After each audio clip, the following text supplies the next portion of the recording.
કાયદો અને વ્યવસ્થાને લઈ ગુજરાત પોલીસ વડાની પ્રથમવાર સુરતમાં ક્રાઇમ કોન્ફરન્સનું આયોજન છે, જેમાં 4 રાજ્યોના પોલીસ કમિશનર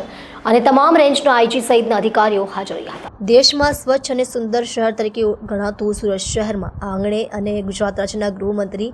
અને તેમના જ મજૂરા વિસ્તારમાં આવેલા પોલીસ ભવન ખાતે રાજ્યના ડીજીપી વિકાસ સહાય ક્રાઇમ કોન્ફરન્સનું આયોજન કરવામાં આવ્યું છે, જેને લઈને સુરત શહેર પોલીસ કમિશનર અનુપમસિંહ ગહેલોતના નેતૃત્વમાં સુરત શહેર અધિકારી અને કર્મચારીઓ કોન્ફરન્સમાં આવનાર અધિકારીઓ માટે વિશેષ વ્યવસ્થાના ભાગરૂપે સુરતીનું જમણ અને સાથે પોક પાર્ટી આયોજન કરવામાં આવ્યું છે, જેમાં રાજ્યમાં માદક પદાર્થ અને ઉડતા ગુજરાતને અટકાવવા અને સાયબર સિક્યોરિટી સાથે સાથે કાયદો વ્યવસ્થાની વિશેષ સમીક્ષા સાથે રાજ્યના ગૃહમંત્રીએ પણ આ કોન્ફરન્સમાં ભાગ લીધો હતો.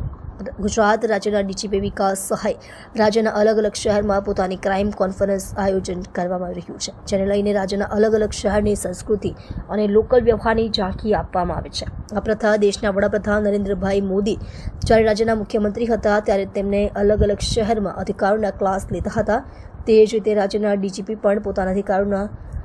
કાયદાઓ વ્યવસ્થા બાબતે અને નવી ટેકનોલોજીની આપ લે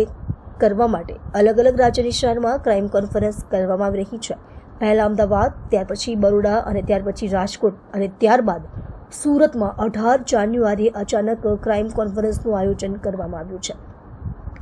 સૌથી મહત્વનું એવું છે કે રાજ્યમાં સુરત શહેર દેશમાં નંબર 1 તરીકે ઓળખાય છે અને રાજ્યના ગૃહમંત્રી હર્ષભાઈ સંઘવીના મજૂરા વિધાનસભા મત વિસ્તાર અંદર જ પોલીસ ભવન આવ્યું છે, ત્યારે ગૃહમંત્રી ખુદ હર્ષ સંઘવી ક્રાઇમ કોન્ફરન્સમાં ઉપસ્થિત રહ્યા હતા, જેમાં 4 રાજ્યોના પોલીસ કમિશનર અને તમામ રેન્જના આઈજી સહિતના અધિકારીઓ હાજર રહ્યા હતા.